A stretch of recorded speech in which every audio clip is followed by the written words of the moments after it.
Hey everyone, we're back for chapter 6 of When Bad Things Happen to Good People, titled God Helps Those Who Stop Hurting Themselves. Or if you kind of summarize what this chapter is about, it's guilt, anger, and jealousy. And those are tough. Those are really tough. It starts off talking about how we hurt ourselves. On page 98, I see that he talks about Job. He goes back to Job and he says the first mistake that Job's comforters did was that they came back and they were judgmental and they brought about some guilt on poor Job. Why is God doing this to me? And that they would be helping him by answering his question, by explaining God to him. But in reality, Job's words, he doesn't want them to explain. He wants he wants them just to listen. And this is a really powerful uh, part that is necessary for us that we can learn about how do we help others who are in pain? How do we help others who are grieving? It's not about when they say, why me? They don't want, that's not a question, right? They're not looking, people are not looking for you to answer their theological questions. Why did God do this to me? What people are looking for is for people to just listen and be there, to hold your hand and say, yeah, this sucks, but I'm going to be there, and I'm not gonna go anywhere, and I'll just hear what you have to say. And that's really what the most powerful thing, and believe me, that's it's definitely the most helpful of the things. On page 99, it talks about, there's a good paragraph. It's hard to know what to say to a person who has been struck with tragedy, but it's easier to know what not to say. Anything critical of the mourner, don't take it so hard. Try to hold back your tears. You're upsetting people. It'd be pretty cruel. Um, Anything which tries to minimize the mourner's pain, it's probably for the best. Or it could be a lot worse. Or, well, she's better off now. That's not to be appreciated. Anything which asks the mourner to disguise or reject his feelings.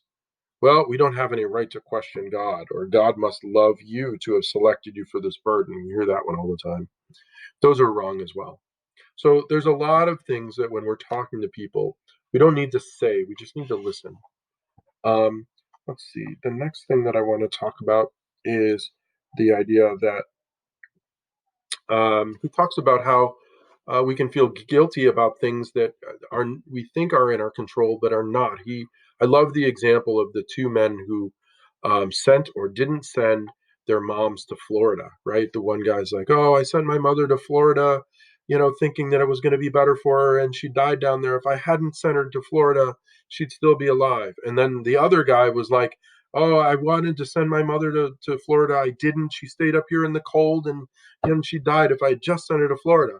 I mean, that's the kind of thing that we the kinds of things we feel guilty about. And when you only hear one side of the story, you can say, well, maybe you're right. Maybe you should have sent her to Florida. But when you hear both of them in tandem, you realize, you know, there's just things you can't decide on. There's things you can't choose that are not going to necessarily go well. Um, he says that the two things for feeling of guilt are, the first is a strenuous need to believe that the world makes sense. And it just doesn't sometimes. And so if the world makes sense, then we create all kinds of different things for ourselves that we make us feel guilty, like things we didn't do. He talks about superstitions, right? We do these superstitions. Oh, and if we didn't do this superstition the right way, then that's what caused our football team to lose the game. um, I didn't wear my lucky socks or my lucky underwear, and so the Bills lost or whatever. And it's just not. And we create this guilt that has nothing to do with us. The second element that he says about the bad things that happen to good people, or that cause the guilt, is that the believing that disaster is our fault and feeling lies in our childhood, right? We hear our parents fight, and maybe it was about who was going to drive us to soccer practice, and your parents get into a big fight. Well, is that really about driving you to soccer practice, or is it something deeper? Is there something that's going on between them? It's not really a big issue, right? And so Maybe parents are feeling like they're doing more of the work, and so it just comes out that this was the straw that broke the camel's back, and so now the kid feels like it's their fault. How many kids struggle with their parents' divorces because they feel like it was because of them, and that's just not the case. Um, I think he moves into the story of Barry, which is a super powerful thing in this idea of um, I just want to kind of find it here. Um, on page 113, I'm going to jump all the way to 113. When he hears an aunt say to this younger boy who lost his mother, says to him, "Don't feel bad, Barry. God took your mother now because um, he needed her more than you did." And it sounds horrible, right? And Kushner says that she did three things wrong. First of all, she told Barry not to feel bad, and of course he should feel bad, and his emotions should be those which he can have. The second thing is that he explained it as God taking her away.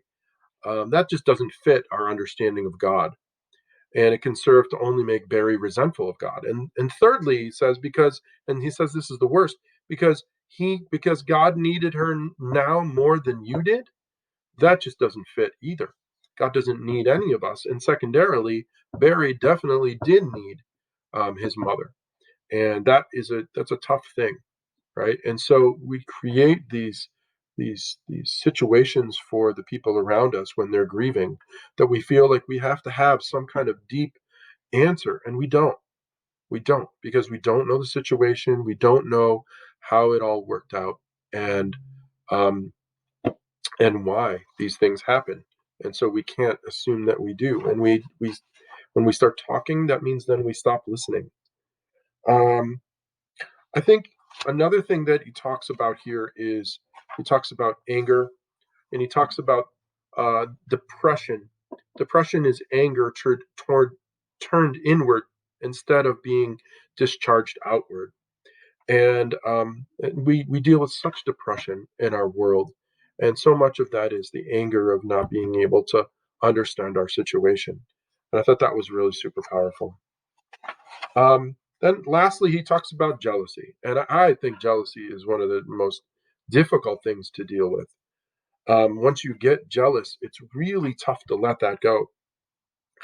It's definitely inevitably a part of being hurt in life, just as much as guilt and anger. To feel jealous about the people who maybe are not going through what you're going through. And I think because it's such a strong feeling, and it touches us so deeply. Um, and it comes, early in life too, with the idea of being, struggling with competition early on, whether or not it be our families or, our brothers and sisters competing for our parents' love, and being jealous when we don't get it and our brothers and sisters do. I think the key, though, to defeating jealousy is to be able to use our imaginations creatively. If we can be on the side of the person we're jealous, then we can let go. I mean, I'm driving down the street and somebody cuts me off, right? And I'm feeling like a little bit of road rage. I think, well, is it possible this person is a doctor trying to get to the hospital, or a man whose wife is about to deliver, about to have a baby, and he wants to get there? If that were the actual case, I'd be like, dude, go! I'm excited for you, So and I'll never know which it is. So I get to choose. People we're jealous of who have everything. Are there things that maybe they're hurting and going through? And if they were, wouldn't we want to support them? And I think that's a powerful thing. And so that's chapter 6. Hope you enjoyed that one.